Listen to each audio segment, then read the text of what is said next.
نحمدہ ونصلی ونسلم علی رسولہ الکریم۔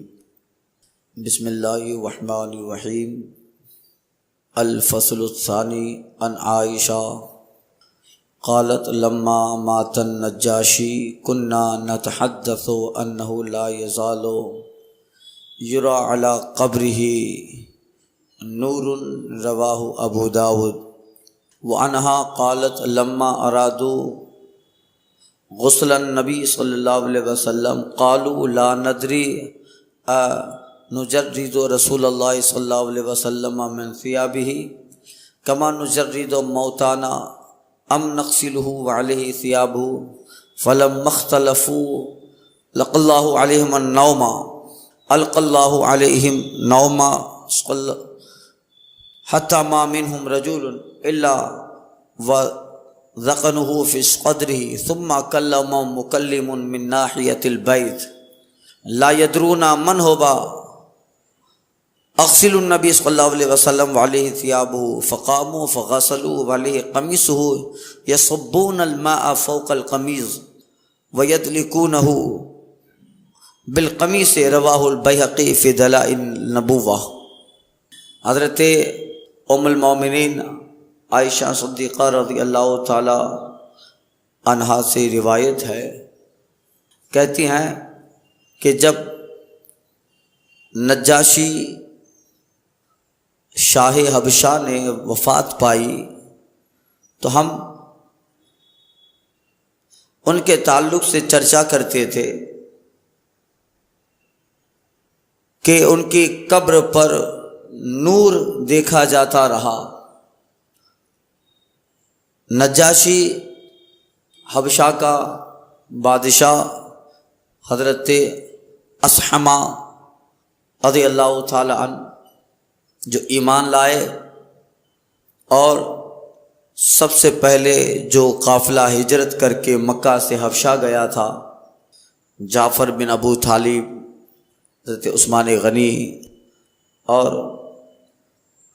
کئی ایک صحابہ، ان سے ملاقات، بات چیت اور انجیل اور حضرت عیسیٰ علیہ السلام کے تعلق سے ایک لمبی گفتگو ہوئی۔ پھر شاہ حبشہ ایمان لے آئے اور جب ان کی وفات ہو گئی، روایتوں میں آتا ہے کہ وہ حبشہ ایتھوپیا افریقہ میں ان کا انتقال ہوا اور ان کی نماز جنازہ سرکار صلی اللہ علیہ وسلم نے مدینہ میں پڑھائی۔ یعنی وہ حضور کے لیے کوئی غائبانہ نماز نہ تھی، بلکہ فرمایا گیا اللہ تعالیٰ نے اپنے نبی صلی اللہ علیہ وسلم سے حجابات اٹھا لیے، پردے اٹھا لیے۔ حضور مدینہ میں کھڑے رہ کر حضرت اصحمہ شاہ نجاشی کا جسم اور ان کا لاشا دیکھ رہے تھے اور نماز جنازہ پڑھا رہے تھے۔ ایک روایت میں ہے کہ وہاں سے اٹھا کر حضرت جبریل علیہ الصلاۃ والتسلیم حضرت اصحمہ کے لاشا کو مدینہ میں رسول اللہ صلی اللہ علیہ وسلم کے پاس لے آئے، حضور نے دیکھ کر ان کی نماز جنازہ پڑھائی۔ ان کو تمنا تھی کہ آقا علیہ الصلاۃ والتسلیم کو دیکھے، اور حضرت جعفر بن ابو طالب سے کہا تھا کہ اگر مجھے وقت ملا تو ضرور میں اس پیغمبر کی ملاقات کروں گا اور ان کے پاؤں دھو کر وہ پانی میں ضرور پیوں گا، مگر حالات ایسے بنے وہ نہ آ سکے۔ تمنا دل ہی میں رہ گئی، آرزو دل ہی میں رہی، مگر اللہ تعالیٰ نے بعد موت، بعد وصال ان کی آرزو کو پورا کیا۔ بہت کہتے ہیں کہ ان کی آنکھیں کھلی تھی جب سرکار صلی اللہ علیہ وسلم نے ان کی نماز جنازہ پڑھائی، گویا حضور سامنے ہیں۔ اب آقا کو دیکھا اور حضرت نجاشی نے آنکھیں بند کی۔ یہ پھر ان کو جب دفنایا گیا تو زمانوں تک ان کی قبر سے نور اور خوشبو نکل رہا تھا۔ یہ شان تھی عاشق کی، چونکہ یہ باب الکرامت ہے، کرامات ہے، اس لیے اس کو بیان کیا ہے۔ زمانوں تک پھر ان کی قبر سے نور نکلتا رہا، خوشبو نکلتی رہی۔ تو حضرت عائشہ کہتی ہے کہ جب شاہ نجاشی وفات پا گئے تو ہم چرچا کرتے تھے کہ لا یزال یرا علی قبرہ نور، کہ ان کی قبر پر زمانوں تک نور دیکھا جاتا رہا، روشنی نکلتی تھی، خوشبو پھوٹتی تھی۔ یہ کرامت ہے ایک عاشق کی حضور کے کہ ان کو بعد موت، بعد وصال ان کی قبر سے نور نکلتا ہے۔ اس بات کی دلیل ہے کہ یہ آقا علیہ الصلوۃ والتسلیم کے سچے نائب اور جانشین ہیں۔ یہ امت میں کئی ایسے لوگ رہے ہیں کہ جن کی وصال کے بعد، وفات کے بعد ان کے ساتھ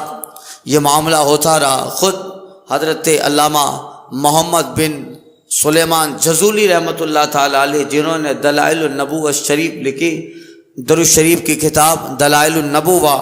اس کے مصنف حضرت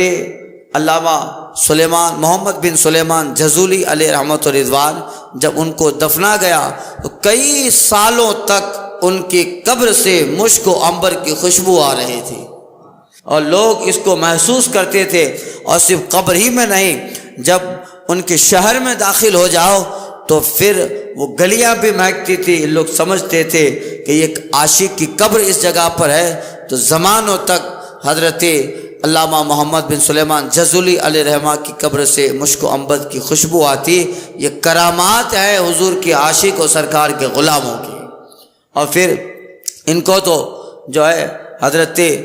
محمد بن سلیمان جزولی رحمۃ اللہ تعالیٰ علیہ، ان کے تو جسم کو کئی سالوں کے بعد پھر اس جگہ سے نکال کے دوسری جگہ منتقل کیا گیا،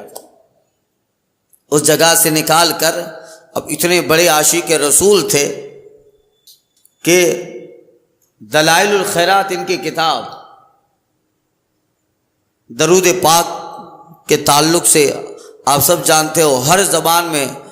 اس کا ترجمہ ہوا ہے، بلکہ علماء فرماتے ہیں کہ یہ کتاب اتنی مقبول ہے لوگوں میں کہ قرآن کے بعد سب سے زیادہ پڑھی جانے والی کتاب دلائل الخیرات ہے۔ قرآن کے بعد سب سے زیادہ پڑھی جانے والی کتاب، یعنی دنیا کے اکثر زبانوں میں دلائل الخیرات کا ترجمہ اکثر زبانوں میں اس کو چھپا گیا ہے۔ لوگ اہل عشق، اہل محبت اس کو پڑھتے ہیں، اور اس کتاب کی خاصیت ہے کہ اس میں ابواب دیے ہیں اور دنوں میں پڑھائی کو تقسیم کیا ہے۔ جمعہ کو اتنے سے یہاں تک پڑھنا ہے، سنیچر کو یہاں تک پڑھنا ہے، اتوار کو یہاں تک پڑھنا ہے۔ یہ پورا جو ہے ہفتہ کا پڑھنا تقسیم ہے۔ اور پھر اس کی فضیلت ہے کہ اس کتاب کی ہمارے بزرگ، ہمارے ائمہ اور ہمارے سلاسل کے جتنے مشائخ ہیں اس کتاب کی اجازتیں دیتے ہیں۔ کسی بزرگ سے اجازت جب ملتی ہے تو اس پڑھنے میں بھی وزن آتا ہے۔ اس لیے بہت سارے لوگوں کو دیکھا گیا، میں نے خود دیکھا، ایک آدمی حضور تاج الشریعہ کی بارگاہ میں بیٹھا تھا اور حضرت کے خادم سے کہا کہ حضرت سے کہیے دلائل الخیرات شریف کی اجازت لینے آیا ہوں۔ دلائل الخیرات شریف کی اجازت، تو ایک بزرگ جب اجازت دیتا ہے تو ظاہر بات ہے اس میں وزن اور اس میں مقبولیت اس کی بڑھ جاتی ہے۔ تو یہ دلائل الخیرات شریف ہے، اکثر زبانوں میں اس کا ترجمہ ہوا اور اتنا کثرت سے اس کو پڑھا جاتا ہے۔ اس کی خاصیت ہے کہ جو اس کو صدق دل سے پڑھتا ہے وہ اس سے پہلے نہیں مرے گا جب تک کہ رسول اللہ اپنا دیدار اس کو خواب میں نہ کروا دے۔ یعنی اس کتاب کو پڑھنے والے کے خواب میں حضور صلی اللہ علیہ وسلم تشریف لاتے ہیں، آقا انہیں اپنا دیدار کرواتے ہیں۔ اس کو پڑھنا چاہیے۔ ہفتے کے اوقات میں اس کے درود پاک تقسیم ہے کہ کس طرح کس وقت پہ پڑھنا ہے۔ اس کا دوسرا فائدہ یہ ہوتا ہے کہ ایک ٹائم کا شیڈیول اور مینجمنٹ بیٹھ جاتا ہے کہ اب اس وقت اس کو پڑھنا ہی ہے تو یہ پڑھا کیجئے۔ یہ بہت مقبول کتاب بارگاہ رسالت میں ہے، اور سب سے بڑی بات کہ اس کو پڑھتے پڑھتے اگر کبھی کرم کر دے مصطفیٰ جان رحمت تو پھر غلام کے خواب میں جب آقا آ جائیں تو قسمت کی معراج ہو جائے، قسمت کا ستارہ چمک جائے اس سے بڑی بات کیا ہوگی کہ آقا اپنا جلوہ حسن جمال جہاں آرا دکھا دے۔ جس حسن کو دیکھنے کے لیے پوری دنیا بےتاب ہے، وہ حسن اعلیٰ حضرت فرماتے ہیں ایک تیرے رخ کی روشنی چین ہے دو جہاں کا، ایک تیرے رخ کی روشنی یا رسول اللہ چین ہے دو جہاں کا، انس کا انس اسی سے ہے جا کی یہی جہاں ہے، انس کا انس اسی سے ہے جا کی یہی جہاں ہے۔ تو یہ دلائل نبوہ کے مصنف وہ کہیں سفر میں تھے اور پانی ختم ہو گیا تھا، ان کو وضو کرنا تھا، نماز کا وقت جا رہا تھا، تو یہ سوچے کہ وضو کرنا ہے، نماز کا وقت جا رہا ہے، چلتے چلتے ایک کنویں کے پاس آئے جس کنویں پہ منڈیر نہیں تھی، پانی اس کنویں کا بہت نیچے تھا۔ حضرت علامہ محمد بن سلیمان جزولی علیہ رحمہ دیکھتے ہیں کہ پانی نیچے ہیں مگر کنویں کی سطح پر کنارے پر ڈول یا رسی نہیں ہے جس سے پانی نکالا جائے۔ فکر میں تھے، سامنے ایک مکان نظر آیا، اس مکان کی چھت پر 8-10 سال کی بچی ٹہل رہی تھی۔ اس نے دیکھا کہ کوئی بابا کنویں کے پاس کھڑا ہے، شاید نماز پڑھنی ہوگی، وضو کے لیے پانی درکار ہے، مگر کنویں کے سطح و کنارے پر کوئی ڈول و رسی نہیں ہے، اس لیے متفکر پریشان ہے۔ وہ بچی دوڑتی ہوئی آئی،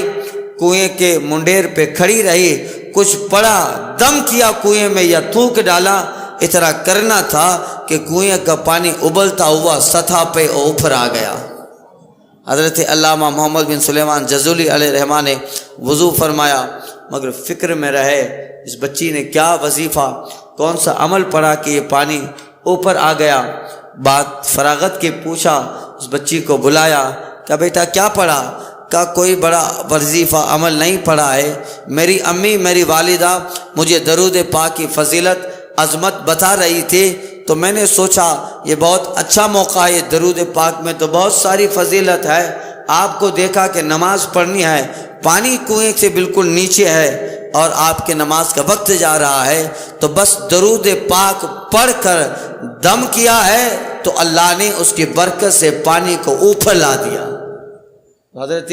محمد بن سلیمان جزولی علیہ رحمہ کے دل پہ یہ واقعہ لگ گیا، سفر ختم ہوا، اپنے مکان پہ آئے اور درود پاک کی عظمت پر کتاب لکھنے لگے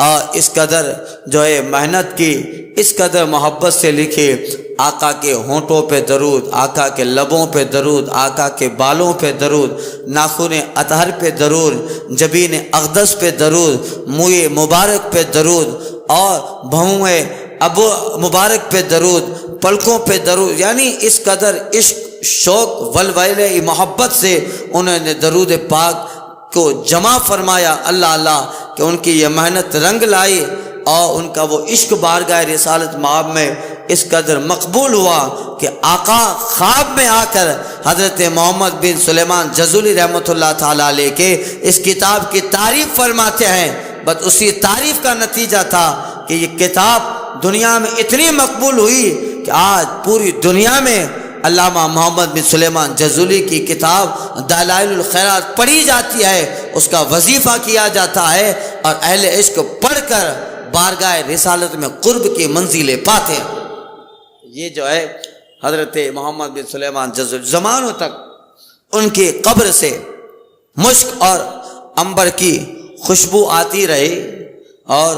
جو ہے لوگ محسوس کرتے تھے، تو یہ دیوانوں کا حال ہوتا، یہ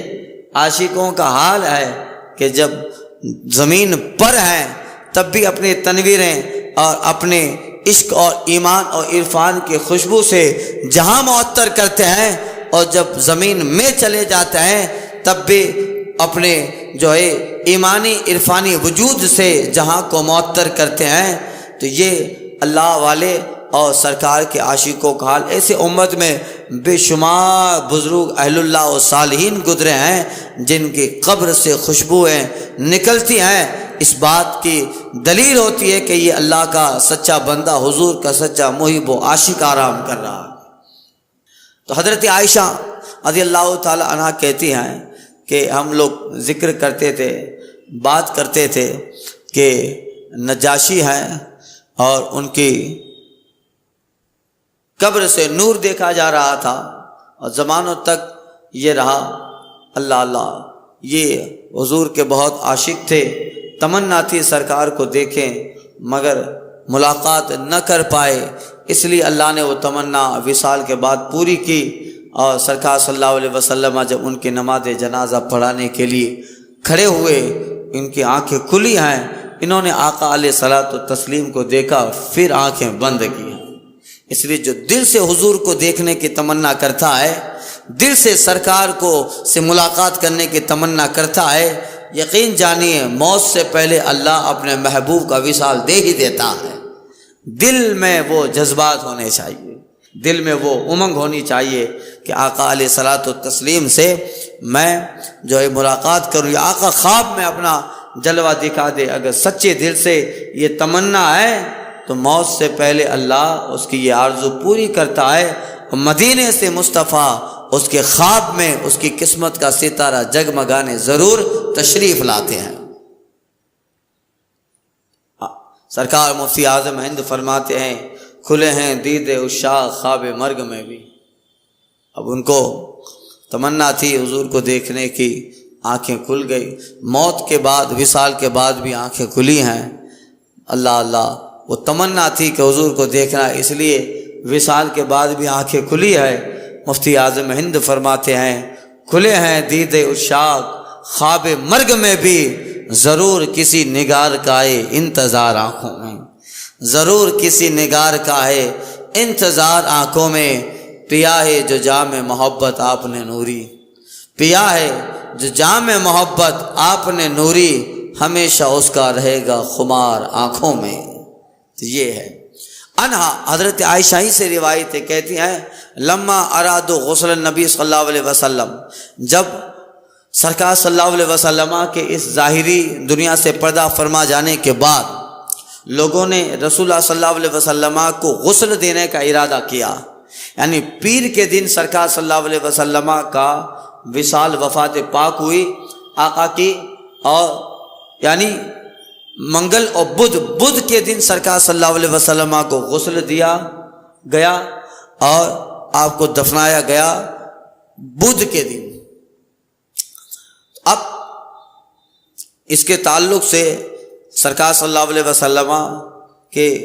غسل شریف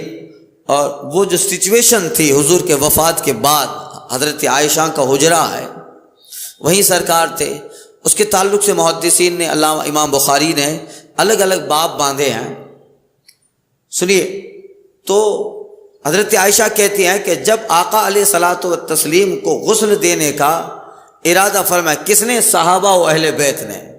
دیکھیں اس وقت دو جماعتیں ہو گئی تھی، جو صحابہ تھے وہ دروازے کے باہر کھڑے تھے، عام صحابہ جو تھے وہ دروازے کے باہر کھڑے ہیں، اور حجرہ تو بہت چھوٹا تھا،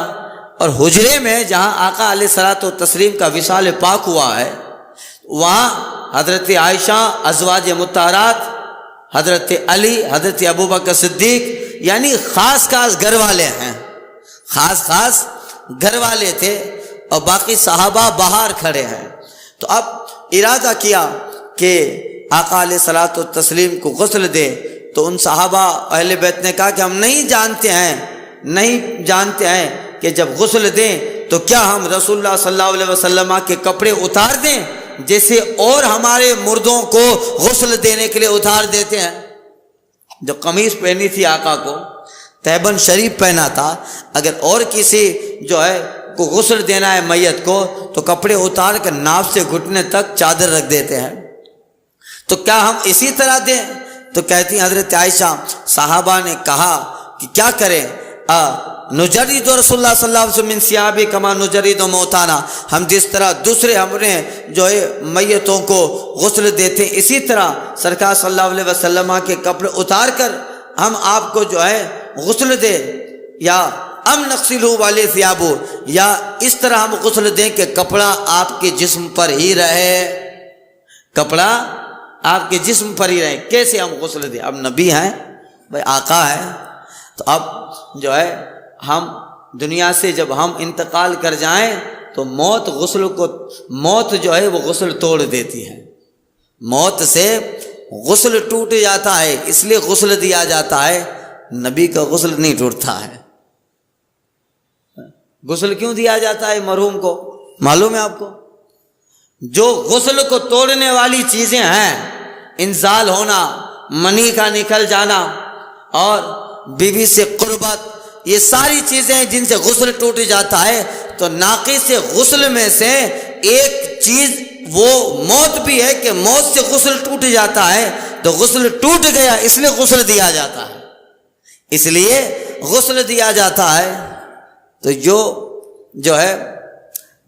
حضرت عائشہ کہتی ہیں کیا کیا جائے کہ اسی طرح غسل دیا جائے کہ آپ پہ کپڑا رہے۔ فلم مختلفو، جب لوگ اس میں بہت زیادہ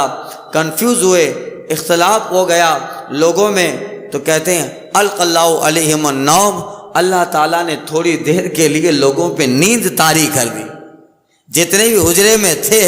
صحابہ، ابو بکر صدیق بھی ہیں، مولا کائنات، ازواج مطہرات ہیں، ان پہ اللہ تعالیٰ نے نیند طاری کر دی۔ کہتی ہیں ما منہم رجل الا وذقنہ فی صدرہ، ان میں سے کوئی نہیں تھا مگر یہ کہ اس کی تھوڑی اس کے سینے میں تھی۔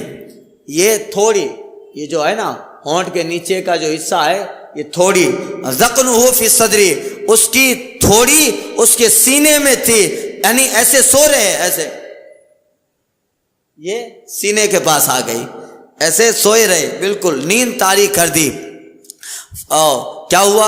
اللہ فرماتے ثم کلمہم مکلم من ناحیۃ البیت، پھر اچانک ایک پکارنے والے نے مکان کے ایک کنارے سے آواز لگائی، لا یدرون من ہم، لوگ نہیں جانتے تھے کہ آواز کس کی ہے، آواز آئی مگر آواز لگانے والا نظر نہیں آیا۔ اس نے آواز لگائی اغسلو نبی صلی اللہ علیہ وسلم والے ثیابی، کپڑا نہ اتارا جائے، اسی کپڑے پر رسول اللہ کو غسل دیا جائے، آقا کو اسی کپڑے پہ غسل دیا جائے۔ حضرت عائشہ کہتی ہے فقاموا، لوگ کھڑے ہوئے، آقا علیہ الصلوۃ والسلام کو غسل دیا، اس حال میں کہ قمیص تہبند آپ کے اوپر ہے، یصبون الماء فوق القمیص، اور قمیص کے اوپر پانی بہایا جاتا، ویدلکونہ القمیص، اور قمیصی کو پانی ڈال کے رگڑا جاتا، قمیصی کو پانی ڈال کے رگڑا جاتا۔ تو یہی ہے وہ آواز لگانے والے کون تھے؟ راوی فرماتے ہیں کہ وہ حضرت خضر علیہ السلام تھے، حضرت خضر علیہ السلام تھے جنہوں نے آواز لگائی کہ ہاں اسی کپڑے میں رسول اللہ صلی اللہ علیہ وسلم کو غسل دیا جائے۔ ایک قانون پورا کرنا ہوتا ہے، اس لیے غسل دیا گیا، بنا حضور کو غسل کی ضرورت، ایک قانون پورا کرنا ہوتا ہے۔ تو اب اسی کپڑے میں حضرت عائشہ فرماتے ہوئے یصبون الماء فوق القمیص، قمیص کے اوپر پانی ڈالا جاتا تھا اور اسی قمیص کو رگڑا جاتا تھا۔ اس طرح سرکار صلی اللہ علیہ وسلم کو غسل شریف دیا گیا اور پھر جو ہے آپ کو دفنایا گیا۔ تو یہ سرکار صلی اللہ علیہ وسلم کا ایک معجزہ، اور یہ غسل بھی علماء فرماتے قانون کے تحت ہے، ورنہ نبی صلی اللہ علیہ وسلم بہت ساری چیزیں انبیاء پر ایسی ہیں جن قانون کو پورا کرنا ہے، قانون کو پورا کرنا ہے۔ نبی کو تو اختیار بھی دیا جاتا ہے کہ بتائیے انتقال کرنا چاہتے ہیں یا رہنا چاہتے ہیں، وفات چاہتے ہیں، اور خود ملک الموت فرشتہ جبریل جو ہے، حضرت جبریل ملک الموت کے ساتھ جب بارگاہ رسالت میں آئے تھے تو حضرت جبریل آقا سے اندر جا کے کہتے ہیں یا رسول اللہ ملک الموت دروازے پہ کھڑے ہیں، اجازت ہو تو اندر آئے۔ اللہ آقا سے جبریل عرض کہتے ہیں یا رسول اللہ ملک الموت دروازے پہ کھڑے ہیں، حکم الہی سے روح قبض کرنے کا وقت ہے، آقا دروازے پہ کھڑے ہیں، اجازت ہو تو اندر آئے۔ اللہ قسم سے قربان جائیے مصطفیٰ جانے رحمت کی شان پر، فرشتوں کا سردار جبریل وہ آقا سے عرض کر رہا ہے حضور جو ساری دنیا کی روحیں قبض کرتا ہے، کبھی کسی کی رعایت نہیں کرتا، وہ در دولت پہ کھڑا ہے، آقا اجازت دیں تو فرشتہ موت در دولت کے اندر داخل ہو، اجازت طلب کر رہا ہے ملک۔ ارے وہ تو آقا ہیں، ان کے شہزادوں کا حال یہ ہے، استاد زمن کہتے ہیں بے اجازت ان کے گھر جبریل بھی آتے نہیں، بے اجازت ان کے گھر جبریل بھی آتے نہیں، قدر والے جانتے ہیں شان و قدر اہل بیت، قدر والے جانتے ہیں شان و قدر اہل بیت، یعنی جن کے شہزادوں کا حال یہ ہے کہ حسنین کریمین کے گھر پہ اگر جبریل بھی آتے ہیں تو سیدہ زہرا اور حسنین سے اجازت لیتے ہیں، شہزادہ اجازت دے تو جبریل اندر آئے، بے اجازت ان کے گھر جبریل بھی آتے نہیں، قدر والے جانتے ہیں شان و قدر اہل بیت۔ اور بے ادب گستاخ فرقے کو سنا دے حسن، بے ادب گستاخ فرقے کو سنا دے اے حسن، یوں کہا کرتے ہیں سنی داستان اہل بیت، یوں کہا کرتے ہیں سنی داستان اہل بیت۔ تو یہ آقا علیہ الصلوۃ والتسلیم سے اجازت طلب کر رہے ہیں، بلکہ ایک روایت میں آیا ہے کہ اجنبی کی شکل میں آئے تھے، دروازے پہ کھڑے رہے اور سرکار صلی اللہ علیہ وسلم آخری مرض میں ہیں، یعنی اب چند لمحات باقی ہیں، تو 2 مرتبہ ایک اجنبی آیا، دروازہ کھٹکھٹایا، حضرت فاطمہ کہتے جاؤ ابھی سرکار صلی اللہ علیہ وسلم کی طبیعت ناساز ہے، بعد میں اندر آنا۔ جب دوسری مرتبہ وہ آئے اور حضرت فاطمہ زہرا رضی اللہ تعالی عنہا یا کسی آپ کے ازواج میں سے کسی نے کہا کہ جائیے آپ کو کہہ دیا نا بعد میں آنا، تو جو ہے آقا فرماتے ہیں کہ آنے دو، یہ فرشتہ ہے، یہ جناب یہ جو ہے ملک الموت ہیں جو آ رہے ہیں، ان کو آنے دو۔ اللہ اللہ، یہی ہیں آقا علیہ الصلوۃ والتسلیم کے وہ خصوصیات۔ تو بہت ساری چیزیں صرف قانون پورا کرنے کے لیے نبی پہ آتی ہیں، ورنہ موت اللہ اختیار دیتا ہے، موت میں بھی اللہ اللہ۔ اعلیٰ حضرت کہتے ہیں انبیاء کو بھی اجل آنی ہے مگر اتنی کہ فقط آنی ہے۔ موت ہماری اور ان کی موت میں بڑا فرق ہوتا ہے، موت آتی ہے، صرف اللہ کا قانون ہے کہ سب کو موت آنی ہے، کل نفس ذائقۃ الموت، تو صرف قانون پورا کرنا ہے تاکہ رول پہ عمل ہو جائے، قانون پہ عمل ہو جائے، ورنہ ہم کو موت آتی ہے الگ ہوتا ہے، عام لوگوں کی موت کا حال الگ ہے، خواص کی موت کا الگ ہے، انبیاء کی موت کا حال الگ ہے۔ اعلیٰ حضرت کہتے ہیں انبیاء کو بھی موت آنی ہے، انبیاء کو بھی اجل آنی ہے، مگر اتنی کہ فقط آنی ہے، اس آن کے بعد پھر ان کی زندگی مثل سابق وہی جسمانی ہے،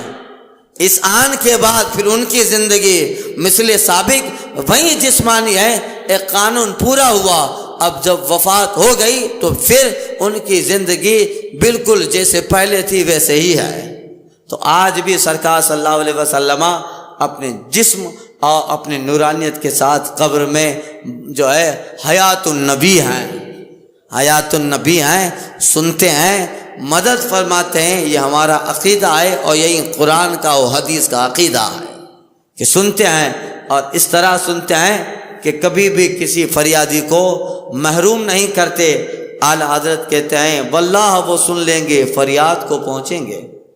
واللہ وہ سن لیں گے فریاد کو پہنچیں گے، کوئی تو ہو اتنا جو آہ کرے دل سے۔ اور ایک جگہ کہتے ہیں کہ فریاد امتی جو کرے حال زار میں، امتی حضور سے فریاد کرے اور حضور نہ سنے، سنتے ہیں فریاد امتی جو کرے حال زار میں، ممکن نہیں کہ خیر بشر کو خبر نہ ہو، ممکن نہیں کہ خیر بشر کو خبر نہ ہو۔ ارے کانٹا میرے جگر کا، جگر سے غم روزگار کا یوں کھینچ لیجئے کہ جگر کو خبر نہ ہو، یہ چوک اگر یہ سجدہ انہیں روا نہیں، اچھا وہ سجدہ کیجئے کہ سر کو خبر نہ ہو۔ اور کہتے ہیں ان کے سوا رضا کوئی حامی نہیں جہاں، گزرا کرے پسر پہ پدر کو خبر نہ ہو۔ بیٹے پہ گزر رہی ہے، باپ کو خبر نہیں ہے مگر مصطفیٰ کو خبر ہے۔ اچھا